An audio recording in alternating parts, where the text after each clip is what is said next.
کہ انسان کھائے پیے بغیر زندہ نہیں رہ سکتا،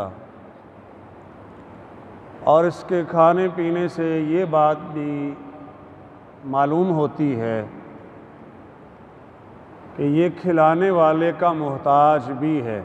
اللہ تعالیٰ نے فرمایا وَهُوَ يُطْعِمُ وَلَا يُطْعَمُ، کہ اللہ کو نہیں کھلایا جاتا جبکہ وہ کھلاتا ہے، یعنی خود کھانے سے پاک ہے اور دوسروں کو کھلانے والا ہے۔ مخلوق کسی بھی درجے میں خالق کی شریک نہیں ہو سکتی۔ جو کھانے والا ہے وہ اللہ کا جز اور حصہ نہیں ہو سکتا، وہ اللہ کا بیٹا نہیں ہو سکتا،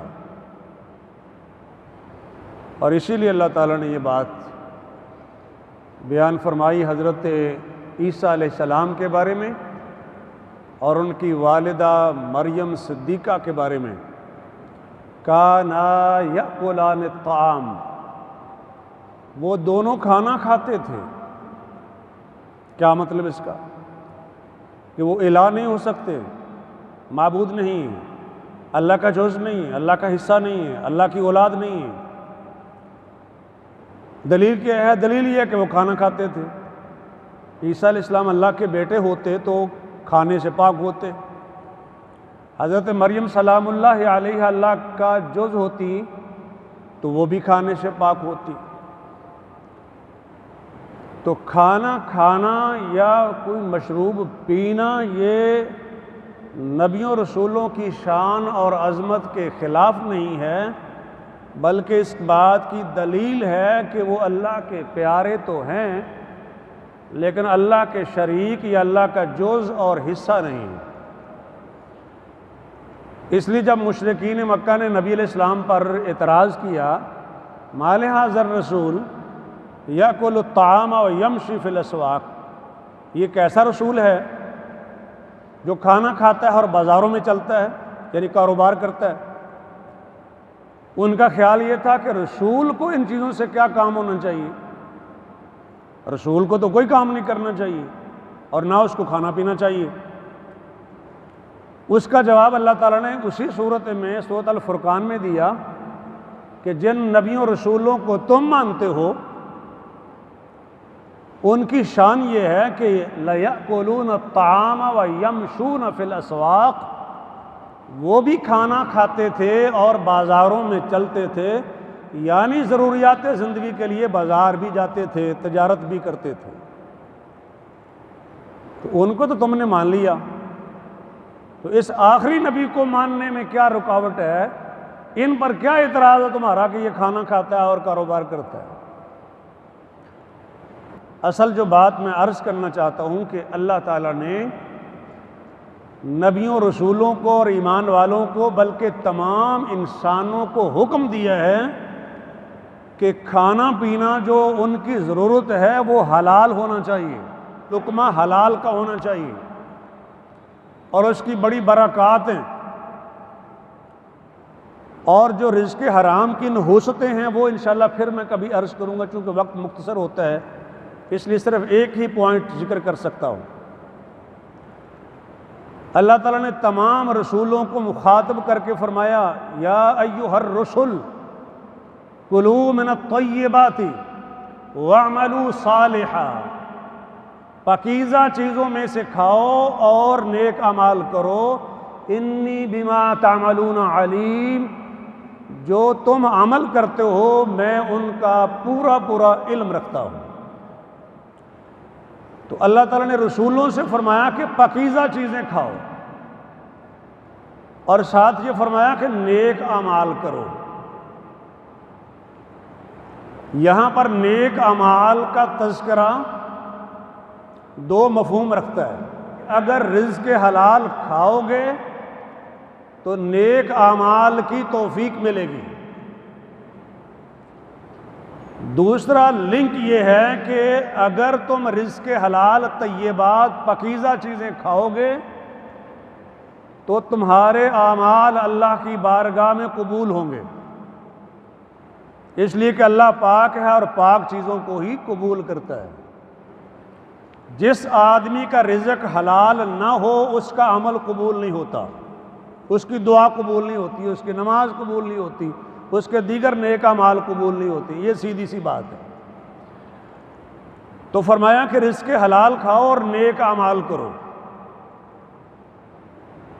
اب بعض دفعہ انسان کسی کو چکمہ دینے کی کوشش کرتا ہے کہ لوگ تو نہیں جانتے ہیں کہ میں حلال کھا رہا ہوں کہ نہیں کھا رہا ہوں، لوگوں کو کیا معلوم ہے کہ میں کہاں کہاں گڑبڑ کر رہا ہوں۔ اس لیے تمام نوع انسانی کی تعلیم کے لیے اللہ نے یہ بات فرما دی کہ تم جو کچھ بھی عمل کرتے ہو اللہ اس کا پورا پورا علم رکھتا ہے۔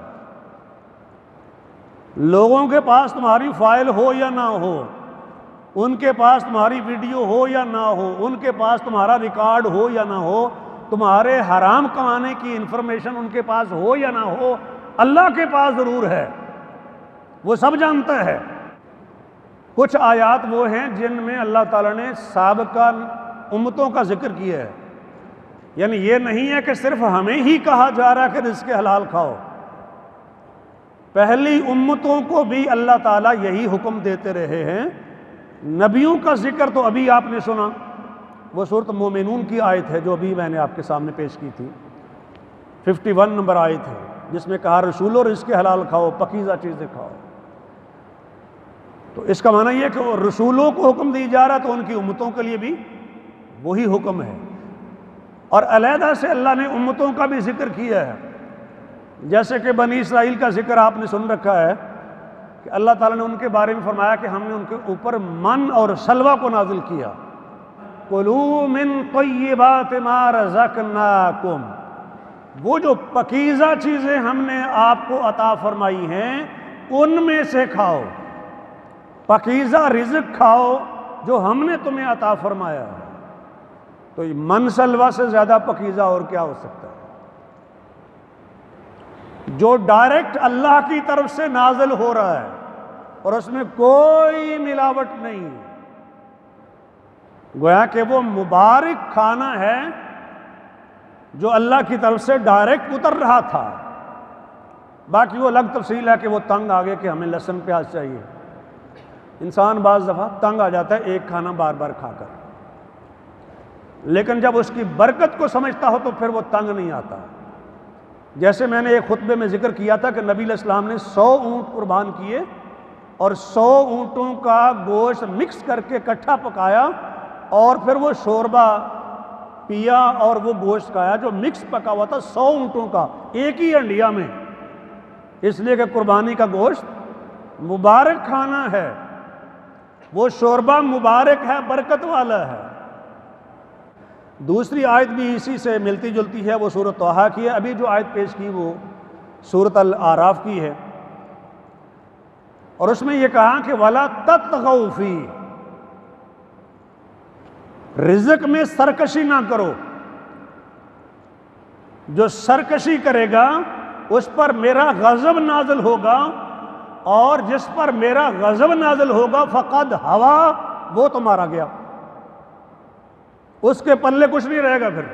یہ اللہ تعالیٰ فرماتے ہیں، یعنی رب کے دیے ہوئے رزق میں سرکشی نہ کرو، اس نے تو حلال دیا تھا، تم نے اپنے اختیارات سے اس کو حرام کیا ہے، سرکشی نہ کرو رب کے دیے ہوئے میں۔ کہ پہلے اللہ نے نبیوں کو رسولوں کو حکم دیا، سابقہ امتوں کو رزق حلال کا حکم دیا، اور پھر ایمان والوں کو یعنی ہمیں حکم دیا۔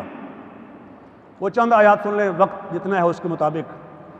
یا ایھا الذین آمنوا کلوا من طیبات ما رزقناکم، اے ایمان والو ان پاکیزہ چیزوں میں سے کھاؤ جو ہم نے تمہیں عطا کی ہیں۔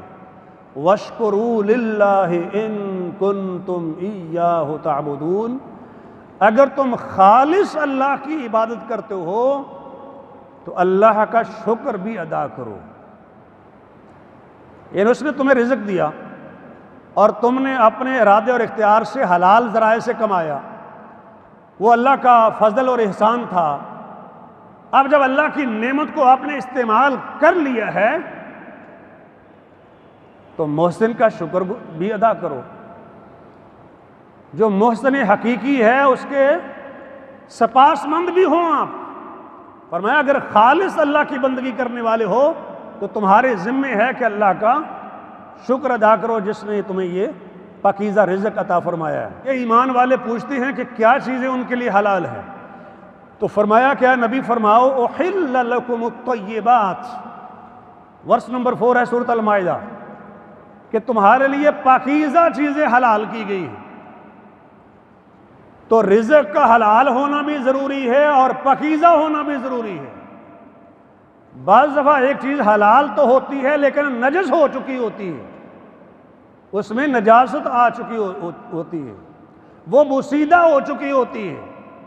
گویا کہ حلال تھا لیکن اب وہ طیب اور پاک نہیں رہا، اس کی بھی اجازت نہیں. اور یہ جو بوسیدہ کھلا رہے ہیں ہمیں ہوٹلوں والے، اللہ انہیں بھی ہدایت دے اور ہمیں بھی،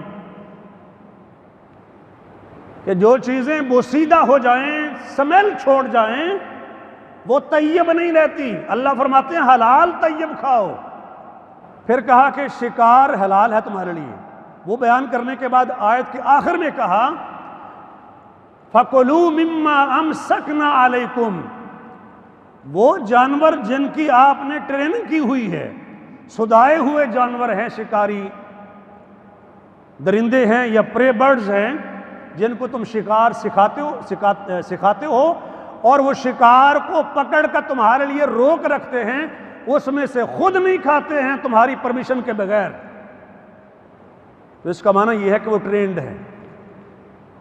اور اگر شکار کو پکڑ کے خود ہی کھانا شروع ہو جائیں تو اس کا معنی یہ ہے کہ ان کی ٹریننگ نہیں ہے. اور چھوڑتے وقت تکبیر پڑھو، اللہ کا نام لو. 2 شرطیں ہوں کہ ان پر اللہ کا نام لیا گیا ہو اور جانور آپ کے لیے شکار کو پکڑ کے رکھے تو اس میں سے کھا سکتے ہو، یعنی وہ تمہارے لیے حلال ہے. پوچھا گیا تھا نا کہ کیا چیز حلال ہے، تو فرمایا طیبات حلال ہے.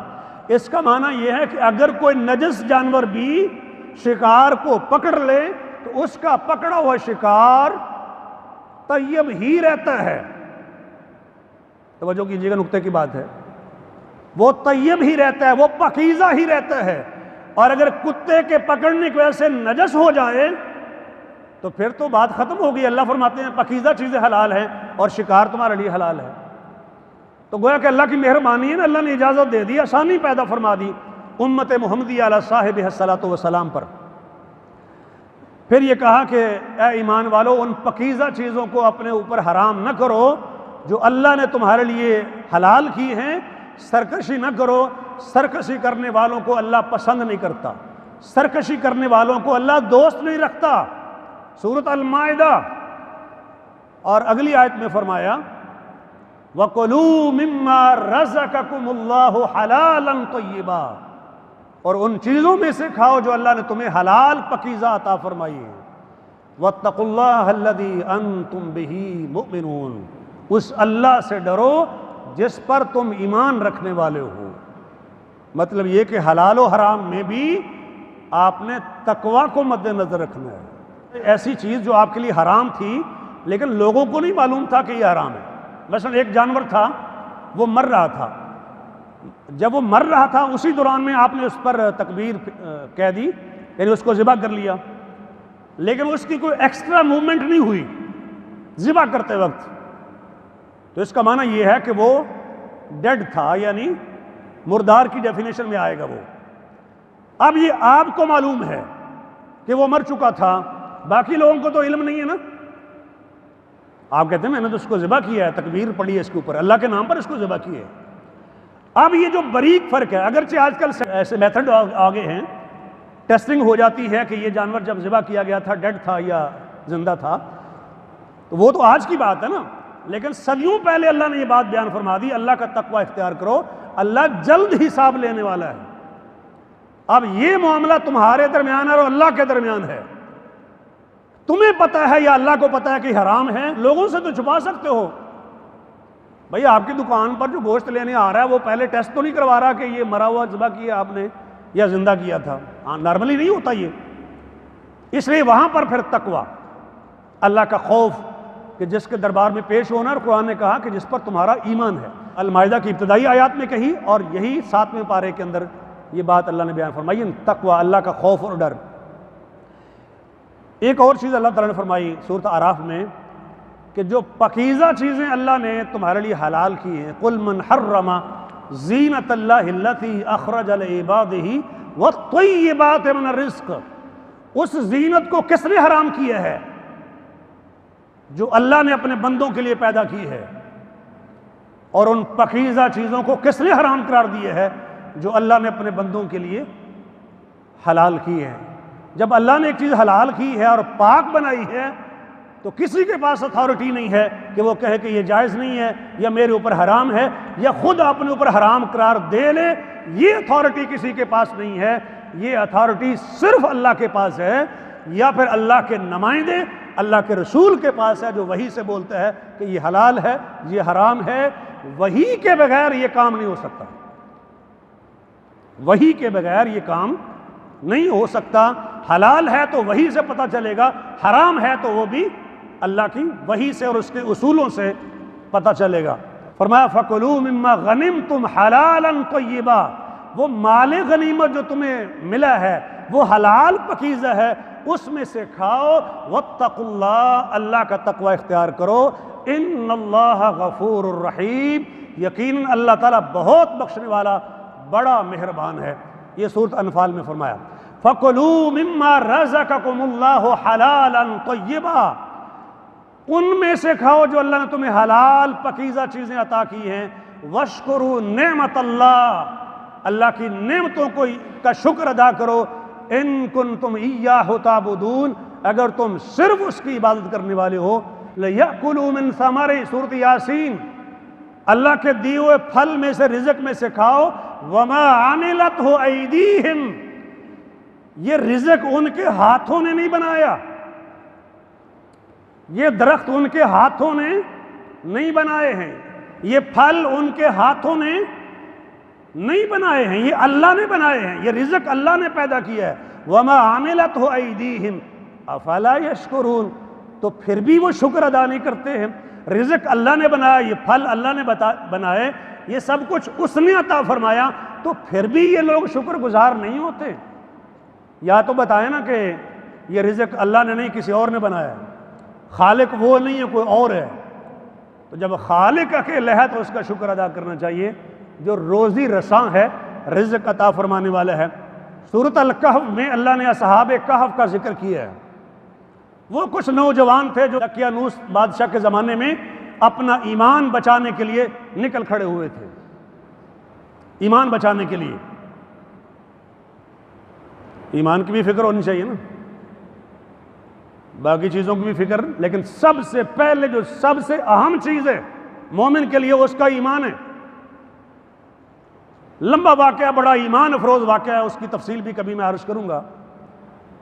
اس واقعے میں جو ہمارے موضوع سے متعلق بات ہے وہ یہ ہے کہ جب وہ 309 سال غار میں رہنے کے بعد اٹھے تو پوچھنے والا پوچھتا کتنی دیر رہے ہو؟ کہتے ہیں ایک دن یا ایک دن کا کچھ حصہ۔ کہتے ہیں تمہارا رب جانتا کتنی دیر رہے ہو۔ مطلب یہ کہ اس اختلاف کو چھوڑو، اختلافات میں پڑھیں گے تو مفہوم یہ ہے کہ اصل کام کی جو بات ہے وہ رہ جائے گی، جو اصل ہمارا کام ہے، جو اصل ہماری ضرورت ہے وہ رہ جائے گی۔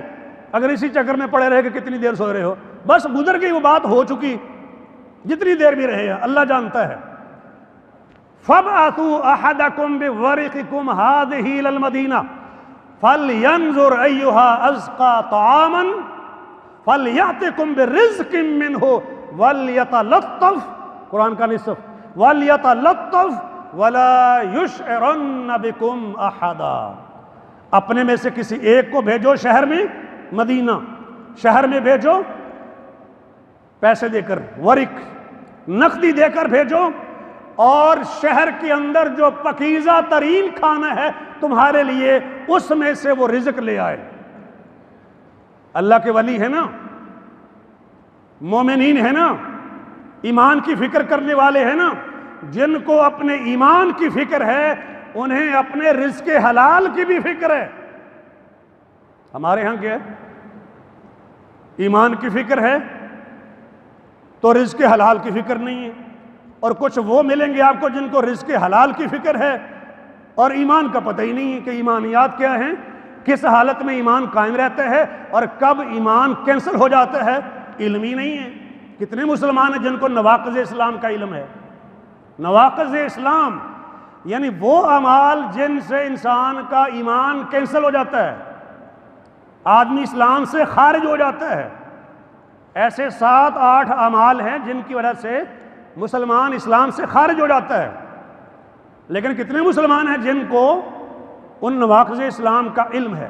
خیر اس وقت میرا یہ موضوع نہیں ہے، ضمناً یہ بات آئی تھی کہ ان کو اپنے ایمان کی بھی فکر تھی اور رزق حلال کی بھی فکر تھی، پاکیزہ کھانے کی بھی فکر تھی کہ تمہارا رزق ناپاک نہیں ہونا چاہیے، یعنی طیب ہونا چاہیے، حرام نہیں ہونا چاہیے، ازکا طعامن، پاکیزہ ترین۔ گرامر میں اس کو افعل التفضیل کہتے ہیں، جیسے ڈگریز ہوتی ہیں نا، گڈ ہے، بیٹر ہے، بیسٹ ہے، تو اسی طریقے سے ازکا جو زیادہ پاکیزہ ہے وہ کھانا لے کر آؤ۔ اور ساتھ یہ کہا بات نرمی سے کیجئے گا، قرآن کا نصف وَلْيَتَلَطَّفْ، جو کھانا لینے جائے نرم لہجے میں بات کرے۔ یہ مومن ہے نا جن کو اپنے ایمان کی فکر ہے، جن کو اپنے رزق کی فکر ہے، انہیں اپنی زبان کی بھی فکر ہے کہ لہجہ نرم ہونا چاہیے، بات کر رہے ہیں کسی سے تو نرمی سے، گفتار نرم ہونی چاہیے۔ وَلْيَتَلَطَّفْ، اور ساتھ کہا وَلَا يُشْعِرَنَّ بِكُمْ أَحَدًا، کسی کو پتہ نہیں چلنا چاہیے، یعنی اگر کسی کو پتہ چل گیا تو ہم تو پکڑے جائیں گے نا۔ وہ اب بھی یہی سمجھ رہے ہیں کہ شاید یہ چند دن کی بات ہے جب ہم نکلے تھے اپنا ایمان بچانے کے لیے، حالانکہ ان پر تو صدیاں گزر چکی، زمانے بدل چکے، بادشاہ مر کھپ گیا صدیوں پہلے، جس سے اپنا ایمان بچانے کے لیے وہ نوجوان نکلے تھے۔ فِتْيَةٌ آمَنُوا بِرَبِّهِمْ، قرآن کہتا ہے وہ چند نوجوان تھے جو اپنے رب پر ایمان لائے تھے، وہ تفصیل میں پھر عرض کروں گا۔ تو انہوں نے کہا کہ پاکیزہ رزق لے کر آؤ، اور انہوں نے کہا کہ اگر کسی کو پتہ چل گیا نا تمہیں وہ سنسار کر دیں گے اور دوبارہ تمہیں اپنے دین میں لے جائیں گے، یعنی انہیں اپنے ایمان کی بھی فکر ہے، رزق کی بھی فکر ہے اور زبان کا بھی لحاظ ہے۔ یہ ہیں اصحاب کہف، اللہ کے بہت بڑے ولی۔ گفتگو کا آخری حصہ، سمری آف دا سرمن۔ نبیوں کو حکم دیا رزق حلال کھاؤ، پہلی امتوں کو حکم دیا رزق حلال کھاؤ، ایمان والوں کو حکم دیا حلال پاکیزہ کھاؤ، اور اب اللہ نے تمام انسانوں کو حکم دیا یا ایھا الناس، اے سب لوگوں، کلوا مما فی الارض حلالا طیبا، زمین کے اندر جو حلال پاکیزہ ہے اور اس میں سے کھاؤ، ولا تتبعوا خطوات الشیطان انہ لکم عدو مبین، شیطان کے قدموں کی پیروی نہ کرو، وہ تمہارا کھلا دشمن ہے۔ معنی یہ ہے کہ جو رزق حرام کھاتا ہے وہ شیطان کی پیروی کرتا ہے، اور جو لقمہ حلال اپنے پیٹ میں لے جاتا ہے وہ شیطان کی پیروی سے بچنے والا ہے۔ اس کی پیروی سے کیوں نہ بچیں، وہ تو ہمارا کھلا دشمن ہے، ہمارے باپ کا بھی دشمن تھا، جنت سے نکلوا دیا، اور ہمارا بھی دشمن ہے، اور وہ ایگریمنٹ کر کے آیا ہے کہ وہ ہمارے ساتھ دشمنی کرے گا۔ فرمایا وہ دشمن ہے، اس کو دشمن بناؤ، تمہارا دشمن ہے، سجن نہیں ہے۔ لیکن کتنے ایسے لوگ ہیں جو اعمال ایسے کرتے ہیں جن سے پتہ چلتا ہے کہ یہ اسی کے دوست ہیں۔ اعمال وہ کرتے ہیں جو شیطانی اعمال ہوتے ہیں، تو اس سے تو شیطان کی دوستی ظاہر ہوگی، جبکہ ہم نے اپنے اعمال سے یہ ظاہر کرنا ہے کہ ہم شیطان کے دشمن ہیں اور نبیوں رسولوں کے دوست ہیں، ایمان والوں کے دوست ہیں، اللہ کے ولیوں کے اور صحابہ کہف جیسے لوگوں کے دوست ہیں، ان کے خیر خواہ ہیں، ان کے چاہنے والے ہیں اور ان کے ماننے والے۔ ہم نے تو یہ ظاہر کرنا ہے۔ یہ آیت نبی پاک علیہ السلام کے سامنے جب پڑھی گئی، یہ سورۃ البقرہ کی آیت ہے، تو حضرت سعد عرض کرتے ہیں یا رسول اللہ، میرے لیے اللہ سے دعا مانگو کہ میں جو بھی دعا کروں وہ قبول ہو جائے۔ اکن مستجاب الدعوہ، میں مستجاب الدعوات بن جاؤں، جو بھی دعا کروں وہ اللہ کی بارگاہ میں قبول ہو جائے۔ آپ بھی چاہتے ہیں؟ یہ آیت نا رزق حلال کی بات ہے، تو سعد بن ابی وقاص عرض کرتے ہیں کہ یا رسول اللہ میرے لیے دعا مانگو کہ میں مستجاب الدعوات بن جاؤں. لیکن نبی علیہ السلام چونکہ رحمت للعالمین ہیں، نہ صرف یہ کہ ان کے لیے بلکہ پوری امت کے لیے نسخہ دے دیا مستجاب الدعوات بننے کا. فرمایا اطب مطعمک تکن مستجاب الدعوہ، اپنا رزق پاکیزہ کر لو، روزی حلال پاکیزہ کر لو، اپنا کھانا پاک اور حلال کر لو تو مستجاب الدعوات بن جاؤ گے. یعنی رزق حلال کھاؤ گے اور اس کے بعد جو دعا مانگو گے وہ تمہاری قبول ہوگی. ہم جب دوسروں کا رزق کھا کے اللہ سے دعا کرتے ہیں تو دعا ریجیکٹ ہو جاتی ہے. تو وہی رزق جو آپ کو چاہیے ہے، رزق حلال بنا کے اللہ سے مانگیں، اللہ آپ کو دے دے گا. آپ نے غور نہیں کیا شاید میں کیا عرض کر رہا ہوں، زیادہ غور کا وقت بھی نہیں ہے. جو دوسروں کے مال پر آپ نے قبضہ کرنا ہے، دوسروں کے مال اپنے حصے میں کرنے ہیں، ان کو اپنے قبضے میں لینا ہے، ناجائز طریقے سے کمانا ہے اور اپنی دعاؤں کو ریجیکٹ کروانا ہے، تو اس سے نکل کر جتنا بھی اللہ نے آپ کو دیے ہے وہ حلال پاکیزہ کھائیں اور اس کے بعد پھر اللہ سے دعا مانگیں. آپ مستجاب الدعوات بن جائیں گے. یعنی جو بھی دعا مانگیں گے اللہ قبول کرے گا. تو اللہ سے رزق حلال مانگ لیجئے، وافر مانگ لیجئے، حلالن طیبہ، اور واسعن بھی ہے بعض حدیث میں، دعائیں بھی موجود ہیں، پھر کبھی عرض کروں گا. تو وہ صحیح راستہ اختیار کرو نا. فرمایا اپنا کھانا پاکیزہ کر لو، ساتھ تم مستجاب الدعوات بن جاؤ گے. یعنی تمہاری التجائیں دعائیں جو بھی تم اللہ سے کرو گے وہ قبول ہوں گی. اللہ تعالی ہمیں بھی توفیق عطا فرمائیں. وآخر دعوانا الحمدللہ رب العالمین.